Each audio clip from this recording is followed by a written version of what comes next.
I feel the muscles doing overhead reaching with assistance. I try it on its own, unable to do so. Therefore, what other exercises should I add to be able to reach overhead?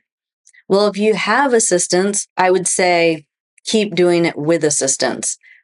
It's a slow process, repetition, repetition, repetition. You want to set yourself up for success. So if you have someone that is willing to help you, that is the best case scenario. So just keep getting help with that exercise. Recently I made a video with the Pilates bar, where I strapped the Pilates bar to the wall overhead, and you just hold on to the Pilates bar with the bungees kind of attached to the wall over your head. And that's kind of like an active assist, but it just means you need to get more repetitions in, either active assisted or with actual someone else assisting you.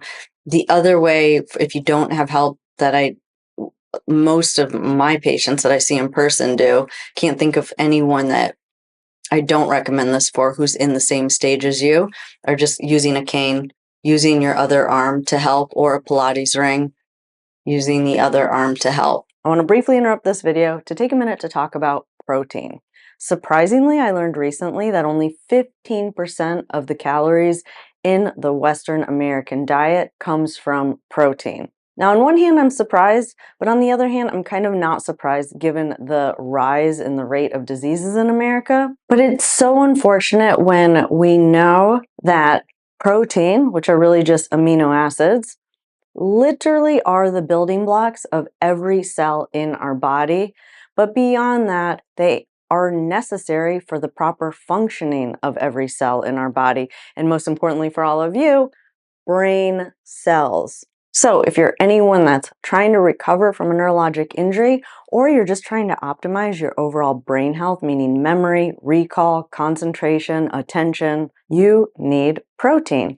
But beyond that, if you're someone that's just trying to lose weight, we know there's no dispute that protein is the most satiating of the macronutrients, macronutrients being proteins, fats, and carbohydrates. But in addition to that, but even beyond that, excess protein cannot be stored as fat, unlike carbohydrates and fats, where excess carbohydrates and fats are stored as fat. So it's protein satiating, can't be stored as fat, is the building block of all the cells in our body, and is required for the proper functioning of all of the cells in our body. Now, how much protein should you be getting? The recommendation for adults is 0.8 to 1 gram per kilogram of body weight.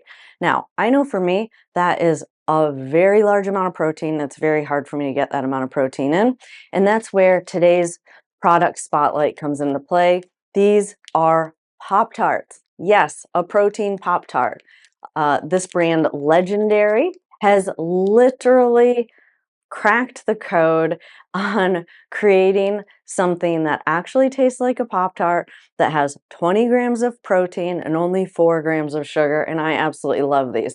The texture, that bread texture of a Pop-Tart, that icing on the top, and that filling in the middle, spot on as far as texture and flavor. The brown sugar cinnamon, I think these ones are called, are my favorite. Now, the way I like to use these is I usually break them in half. Someone my size, eating these on a regular basis as a snack is probably not a good idea as far as monitoring or keeping track of my overall caloric intake each day. And I usually like to have these after a run that's usually over 45 minutes to an hour. And actually, that's why this package is open, because I did an 8-mile run earlier today and I ate half of one of these as a nice treat after my run. But anyway, so when this opportunity presented itself, I had to jump on it since I was already a regular consumer of these bars, and I really do think they're super tasty.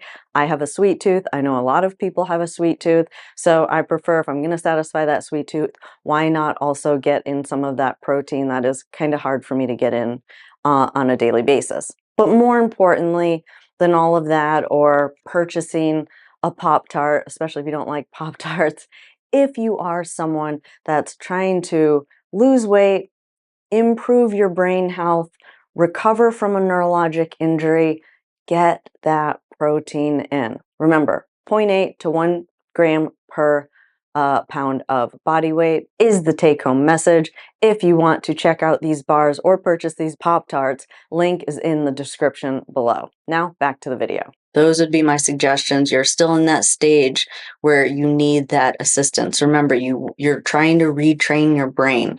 So you have to set yourself up for success.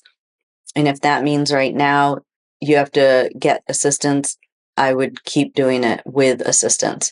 Remember, it goes passive as far as stages of movement recovery. Passive, active assisted, active, gravity eliminated, meaning parallel to the ground, active, against gravity, meaning perpendicular. The movement is occurring, moving the limb away from the ground, then resistance. And you don't want to skip over any of those stages. So passive, active assisted, active, gravity eliminated, active, against gravity, resistance. And again, it's very, very important. Skipping over stages, which a lot of people want to do, I just think you're going to get frustrated and you're going to develop some poor mechanics. There's just no doubt that you're going to compensate. Today's video sponsor is the Element 3X percussion massage gun. Now, I do get this question a lot. Should I use a percussion gun for my spasticity? And I would say it all depends. Some people, it definitely helps, but there's also others where I know for sure that it does make the spasticity worse. But where I think a massage gun can be extremely valuable is in that very, very early stage where a muscle is flaccid. Tapping and vibration helps to give sensory input to the brain. That is where a percussion type of tool can be such a valuable addition to your toolkit. And so this product I'm holding here is called the Element 3X percussion massage gun. It is one of the more reasonably priced massage guns that are on Amazon. This model right here is extremely lightweight. It comes with 4 different attachments that you can put on the end. I really like the flat attachment. I find it to be the most tolerable. And it has this angled handle on it, which does make it easier to reach some of those hard to reach areas of your body. This gun is extremely lightweight, it's quiet, and it is pretty powerful. I would always start on the lowest setting, work your tolerance up to the higher and higher settings. But as usual, this company was generous enough to support this channel. So by clicking on the link, you can learn more about the product, but it also does support this channel. So thank you in advance for your support. To learn more about this product and to purchase it, click on the link in the description below. Now back to the video. If you liked that video and you want to learn more exercises on how to improve your walking, definitely check out this video over here or that video over there. If you want even more help, check out our gold membership program where you'll get access to over 300 exercises that are not here on YouTube, as well as access to our monthly lives where you can get your questions answered.